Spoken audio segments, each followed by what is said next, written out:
O meu anjo da guarda saúda o seu anjo da guarda. Vamos falar hoje sobre um tema que gera uma vigilância, uma incerteza, uma insegurança e um medo muito forte na grande maioria dos espíritos que estão encarnados na Terra, que é a morte. Por que a morte é um tema tão polêmico, histórica e antropologicamente tão combatido, tão evitado, em que se busca um distanciamento enorme? Porque a morte, ela é sinônimo do novo.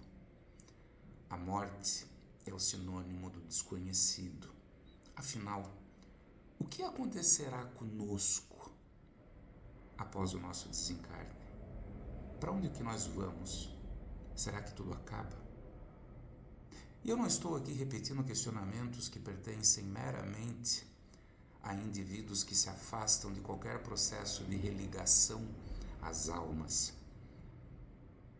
Esses mesmos questionamentos, eles perturbam, sim, a cabeça e o coração de muitos humanos que optam em se religar a Deus, de muitos que buscam o caminho do desenvolvimento espiritual, do desenvolvimento mediúnico.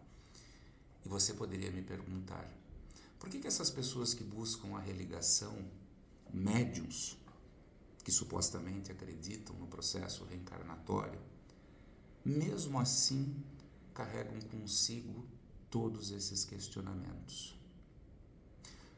De uma forma muito simples e inicialmente, a resposta é porque somos humanos.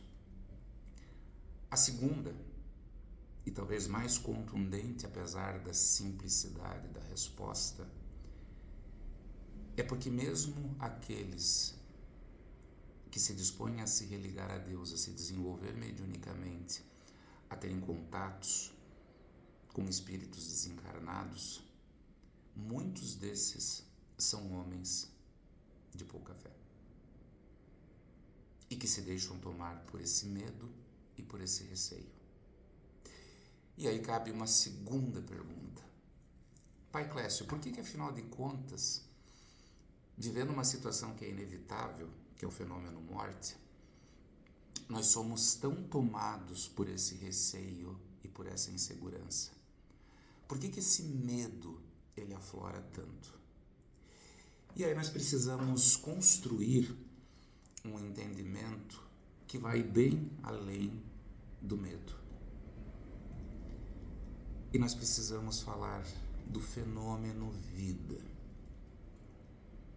Humanamente falando, é característico e verificado no nosso dia a dia, dentro do público leigo, dentro do mundo empírico, academicamente, clinicamente, que a nossa sociedade, ela se constrói e se desenvolve sob uma égide de um princípio de morte filosófica. O que é a morte filosófica?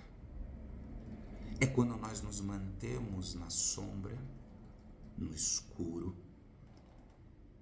e sem conseguir visualizar e até mesmo sentir, nós damos continuidade a várias situações, vários fatores que nos desregulam, que nos desequilibram, que nos adoecem, que nos desgostam e que nos geram desmotivação. Nós, seres humanos, individualmente, somos escravos de nós mesmos. Nós nos tornamos os nossos principais feitores. Nós nos punimos e nos castigamos, porque nós nos obrigamos a seguir caminhos que necessariamente não nos pertencem. Nós fazemos escolhas que naturalmente não preenchem as nossas características naturais, as nossas inclinações, os nossos desejos. Nós nos perpetuamos mantendo decisões feitas com um argumento de que elas não podem serem transformadas e reparadas por argumentos tanto racionais quanto espirituais, desde que eu não vou conseguir, até o fato de que algum dos deuses é culpado e responsável para eu continuar na mazela em que eu vivo. Essa morte filosófica, ela se desdobra em ondas muito intensas de frustração e de angústia. As pessoas, num número muito significativo de experiências que se repetem no dia a dia, obtidas através das suas escolhas, elas se sentem insatisfeitas, infelizes, internamente mantendo o desejo de buscar uma outra condição, um outro emprego, uma outra religião, um outro amor, morar numa outra cidade, viver uma outra realidade. E nós vamos diariamente, num processo rotineiro, construindo tijolo por tijolo de uma vida repleta numa obra muito sólida e consistente de inseguranças, de receios, de medos relacionados ao tempo. Até quando eu suporto? Isso é tão verdadeiro que, se nós tivéssemos a oportunidade de, em segundos antes de cada indivíduo desencarnar, questionarmos a ele se ele vai carregar com ele para o fenômeno morte algum tipo de arrependimento do que fez ou do que não fez ao longo de toda essa encarnação, vocês podem ter certeza que nós vamos construir uma estatística gigante de encarnados na pré-morte absolutamente arrependidos. Porque dentro dessa filosofia, desse contexto da morte filosófica, nós deixamos sempre para segunda-feira iniciar ou reiniciar um processo. Quando não, nós pulamos as ondas de Mãe Iemanjá ou do Ciaba, minha mãe, delegando a ela a responsabilidade e a incumbência de que isso aconteça, e fixamos então o dia 1º de cada ano como um ano icônico para a nossa transformação.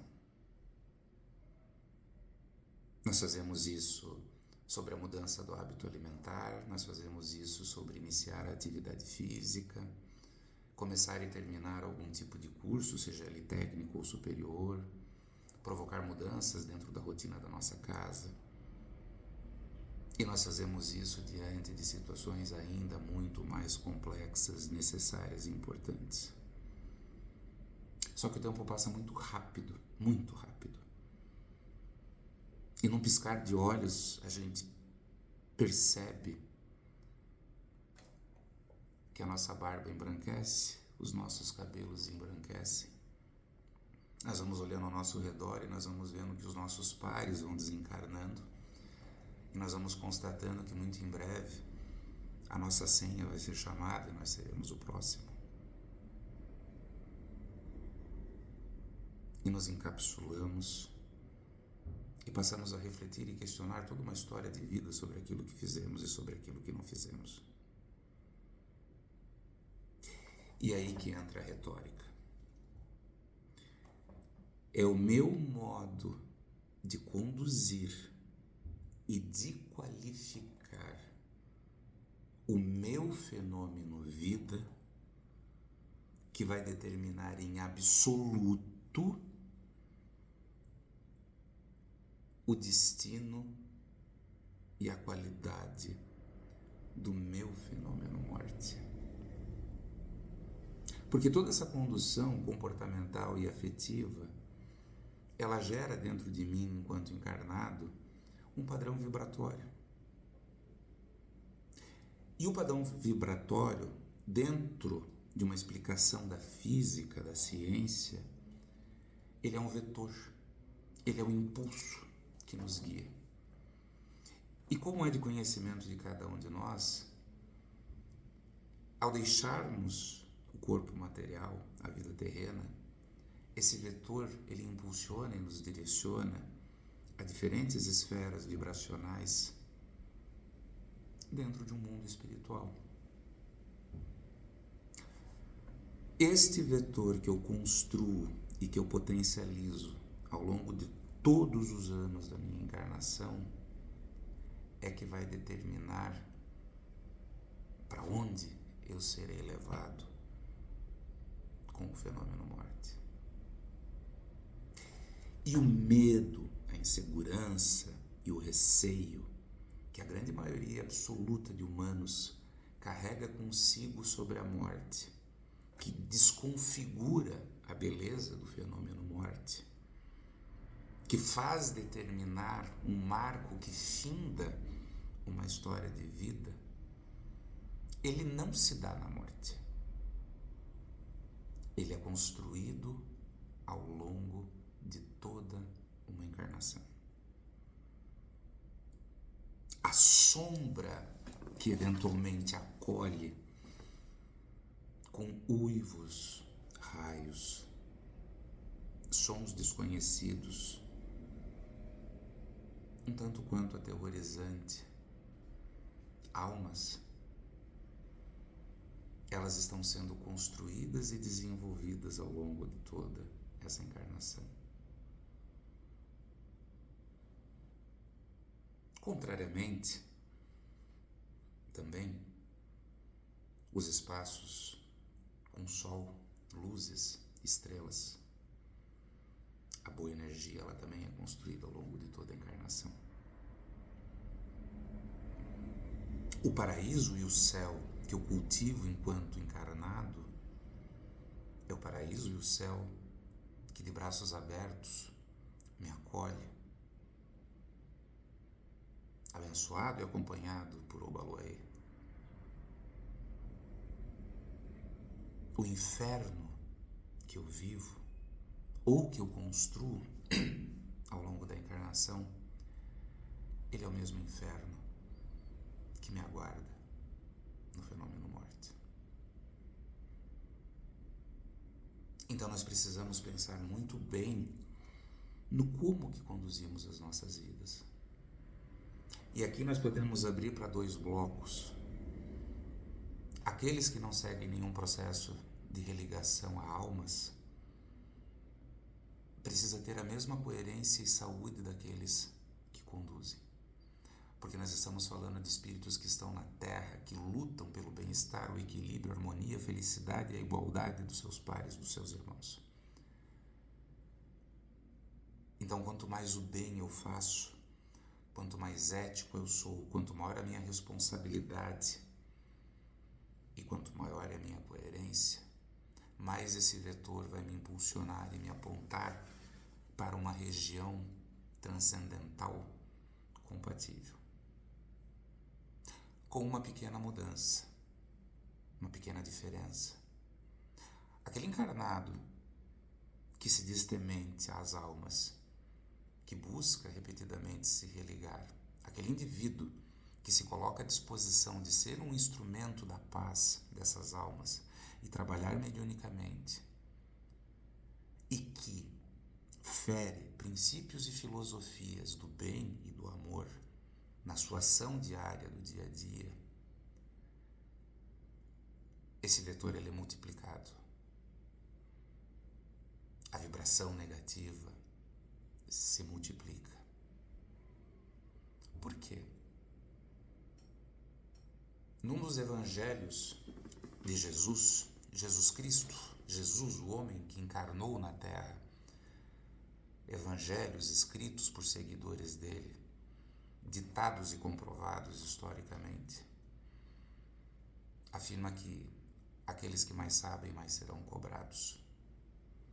E essa afirmativa é uma afirmativa universal, que ela pode ser aplicada, refletida e de maneira coerente, incorporada como um valor para qualquer forma, sistema, seita de religação às almas, inclusive da Umbanda. É incabível para o amor e pelo princípio, no caso específico da Umbanda,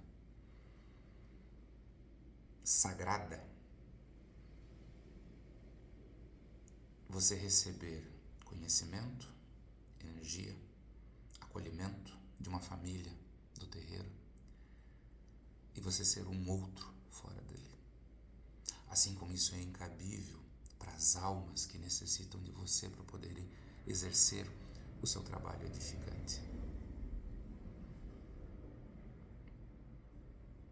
A partir do momento que eu começo a ter uma percepção de fé, de que não há morte, a partir do momento que eu começo a perceber que o processo vida e morte ele é único e uma mera consequência de etapas e de necessidades, de tarefas que nós exercemos, e a partir do momento em que eu me coloco à disposição de construir um caminho do bem, eu anulo a sombra, o medo, a insegurança. O meu anjo da guarda saúda o seu anjo da guarda.